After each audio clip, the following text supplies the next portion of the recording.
Thanks, Whitney. John Curry was introduced as Kansas State's athletic director May 18, 2009. One of his promises is to provide the best fan experience in the Big 12. Before landing the position with the Wildcats, Curry spent 10 years at Tennessee, most recently as the executive associate athletics director. He's nearly done with his first semester as K-State's AD, and we are joined now by the man himself. Welcome to the show, Mr. Curry. Thanks, Paul. It's great to be here. Got a couple questions for you. Again, thanks for stopping by with us. What is the attractiveness of K-State? What brought you here? Well, this is a great institution with great history, and I think you've heard the story a few times that when I went to the Cotton Bowl in 2001 with the Vols to play Kansas State, that was kind of my first exposure to K-State.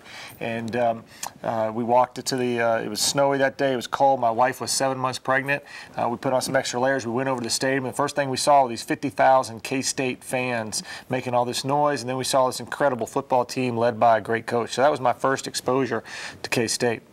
And, you know, if you were to describe K-State to someone that had never really heard of the university, how would you describe that to them? Well, you know, I tell Pat Bosco, this is America's classic university. It's a classic university town, beautiful campus, great people who do great things, and it's really, like I said, it's America's classic university.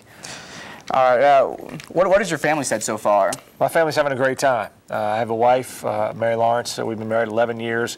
We have a 8-year-old son, a 6-year-old daughter, a 10-month-old daughter, and this is a great family town, a great place for them to live. Awesome. All right. Describe the, just assess your first semester for us, please. Well, we've been busy, and we've had a lot to do, and I'm very fortunate. We have a great new president, Kirk Schultz, who hired me, and as an athletics director, that's the most important thing. Who's your president? Yeah. And then we've got great coaches across the board, and so it's been fun to work with them.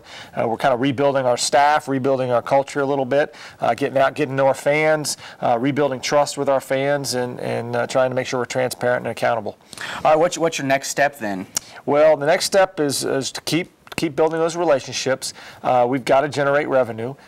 We have the second lowest budget in the Big 12, but that's okay because our expenses have been managed pretty well here over time, so we don't have as much overhead as some schools do. But for us, that competitive excellence, being able to respond to market conditions with coaching salaries, scheduling opportunities, et cetera, it comes down to, can we generate just a little bit more money? And the way for K-State to do that is the way K-State's done historically, is this grassroots fan support that creates great fan support at our ball games, but also the idea that whatever people can contribute, no matter whether it's $50 or $50,000, it helps. And so we've got to generate that grassroots enthusiasm for our programs. All right. Going back to the coaching situation, talk about the coaches that are here. Now you've got a legend in Bill Snyder, you've got an up-and-coming coach, and Frank Martin. You've got a women's basketball coach, Deb Patterson, who's one of the best. Susie Fritz, again, with the volleyball program. Talk about the coaching situation and coaching staff you have here. Well, the first thing you look for in a coach, the most important thing is integrity, and that's the thing that you would always look for first when you went out to search for a coach. Well, I'm very fortunate because I come here and I believe that we have 11. We have 11 head coaches that manage our 16 sports. I think we have 11 outstanding people managing our sports who understand the academic realities of higher education, the cultural realities, and understand our institution. You know, Kansas State has the highest graduation rate in the Big 12, and I think a lot of people don't know that. The highest graduation rate among student athletes in the Big 12, and I think that's something we haven't talked about enough.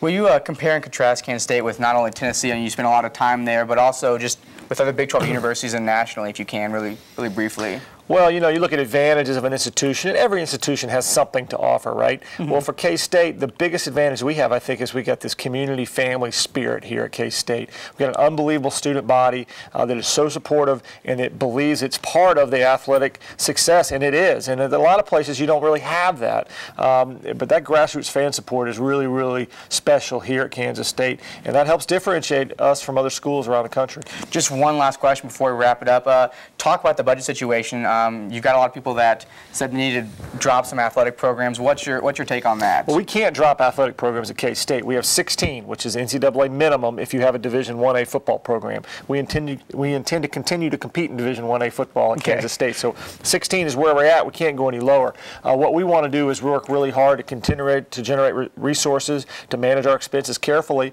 so that we can continue to provide a world-class student-athlete experience. All right, thank you again, John Curry, athletic director. Thank you again for stopping by, and good luck for the rest of the semester, and good luck for the rest of the year. Thank you. Now let's toss it over to Andy Burns and the rest of the Rounding Hat crew. Take it away, boys.